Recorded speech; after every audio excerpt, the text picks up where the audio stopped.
ഞങ്ങൾക്ക് വിധിയിൽ സന്തോഷമുണ്ട്. അവർക്ക് അവസാന ശിക്ഷ കൊടുക്കണമെന്ന് ഞങ്ങളുടെ ആഗ്രഹം ഉണ്ടായിരുന്നു. അത് നടന്നു. അതിൽ നമ്മൾ പ്രതീക്ഷ പോലെ തന്നെയായിരുന്നു കോടതി വിധിയും.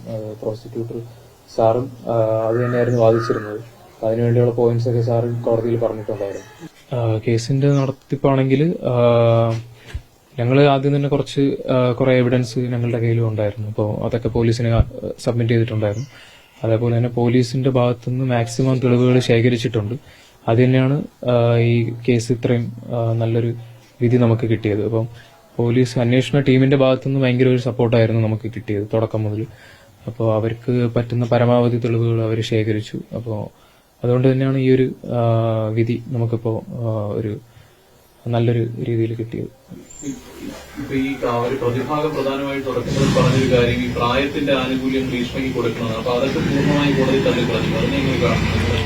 അത് ഞാൻ ഇന്ന് രാവിലെയും പറഞ്ഞായിരുന്നു. അപ്പൊ അത് എനിക്ക് ഒട്ടും അക്സെപ്റ്റ് ചെയ്യാൻ പറ്റിയില്ലായിരുന്നു. ആ ഒരു വാദം പ്രതിഭാഗം വക്കീല് പറഞ്ഞപ്പോഴത്തേക്കും അതുപോലെ തന്നെയായിരുന്നു ജഡ്ജിന്റെ ജഡ്ജ്മെന്റിലും സെയിം തന്നെയായിരുന്നു. അപ്പോൾ അത് ഒരുപാട് സന്തോഷം തോന്നി ഇത് സ്പെസിഫൈ ചെയ്ത് പറഞ്ഞപ്പോൾ. ഈ കേസ് തുടങ്ങിയ സമയത്ത് ഇവിടെ എത്തിക്കാൻ പറ്റുമെന്ന് പ്രതീക്ഷിക്കുന്നു. ഇത് ഏതറ്റം വരെ പോയാലും നമ്മൾ എല്ലാവരും അതിന്റെ പുറകെ തന്നെ ഉണ്ടായിരുന്നു. അപ്പോൾ എവിടെ പോയാലും പോകുമെന്ന് ഉറച്ച തീരുമാനം ഉണ്ടായിരുന്നു. അത് തന്നെയാണ് എനിക്ക് പറയാനുള്ളത്. പാറശാല പോലീസിന്റെ ഭാഗത്തു നിന്നും ആദ്യം ഉണ്ടായ ഗുരുതര വീഴ്ചയുണ്ട്. അതിന് പക്ഷേ മുതിർന്ന ഉദ്യോഗസ്ഥർ ക്രൈംബ്രാഞ്ച് പ്രായശ്ചിത്തം ചെയ്തു എന്ന് തോന്നുന്നുണ്ട്. പാറശാല പോലീസിന്റെ ഭാഗത്തുനിന്ന് തുടക്കത്തിലൊരു പ്രശ്നം ഉണ്ടായി എന്നുള്ളത് സത്യമാണ്. പക്ഷെ അതിനുശേഷം ക്രൈംബ്രാഞ്ചിലോട്ട് കേസ് മാറി അവിടെ നിന്ന് ഭയങ്കര സപ്പോർട്ടായിരുന്നു. അത് കൂടാതെ പിന്നെ പാറശാല പോലീസിന്റെ ഭാഗത്തുനിന്ന് നമുക്ക് ഭയങ്കര സപ്പോർട്ടായിരുന്നു ഉണ്ടായിരുന്നു. CI സജി സാറിന്റെ നേതൃത്വത്തിലായിരുന്നു ബാക്കി അന്വേഷണ കാര്യങ്ങളൊക്കെ ഉണ്ടായിരുന്നു. അപ്പോൾ സാറിന്റെ ഭാഗത്തു നിന്നൊക്കെ നല്ല സപ്പോർട്ട് ഉണ്ടായിരുന്നു. ഈ കുറ്റസമ്മതം നടത്തിയ ശേഷവും പിന്നീട് അങ്ങോട്ടുള്ള നാളുകളിൽ തെളിവെടുപ്പിന് വരുമ്പോൾ പോലും നിങ്ങളുടെ അനുജനെ കൊന്നുകളഞ്ഞ ഒരാളായിരുന്നു. പക്ഷെ എന്നിട്ടും നിങ്ങളെ വീണ്ടും പരിഹസിക്കുന്നത് പോലെയായിരുന്നു അവരുടെ പ്രതികരണങ്ങളെല്ലാം. ചിരിച്ച് കളിച്ച് വളരെ സന്തോഷമായിരുന്നു. കുറ്റവാളിയായി കോടതി കണ്ടെത്തില്ല എന്നൊരു ഉറപ്പുണ്ടായിരുന്നു, ശിക്ഷിക്കപ്പെട്ടില്ലെന്ന് ഉറപ്പുണ്ടായിരുന്നു അല്ലെ?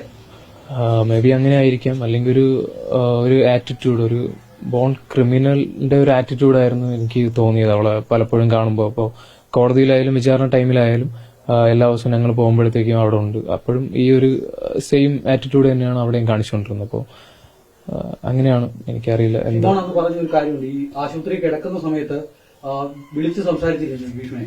അപ്പൊ അതെല്ലാം കോടതി ജഡ്ജ്മെന്റ് കൃത്യമായിട്ട് പറയുന്നുണ്ട്. അത് തുറന്നു പറഞ്ഞായിരുന്നെങ്കിൽ രക്ഷിക്കാമായിരുന്നല്ലേ? പക്ഷെ അത് അങ്ങനെ പറ്റത്തില്ല. കാരണം അങ്ങനെയുള്ള ഒരു പോയിസണാണ് അവൾ കൊടുത്തേക്കണം എന്ന് ജഡ്ജ്മെന്റിൽ ഉണ്ടായിരുന്നു. 100% മരണനിരക്കുള്ള ഒരു പോയിസണാണിത്.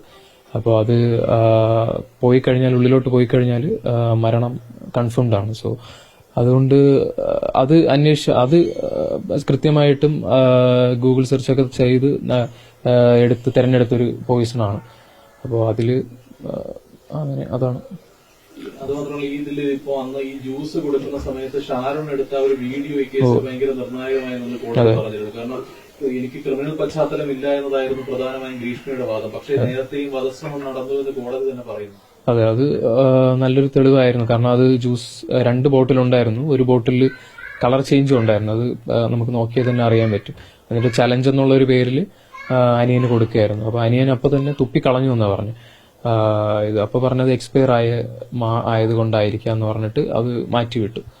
അപ്പോ അത് നല്ലൊരു തെളിവായിട്ട് വന്നിട്ടുണ്ട്. ഈ കൊലപാതകത്തിന് മുമ്പും അതിനുശേഷവുമുള്ള ഗ്രീഷ്മയുടെ സ്വഭാവങ്ങളടക്കം കോടതി പറയുന്നുണ്ടായിരുന്നു.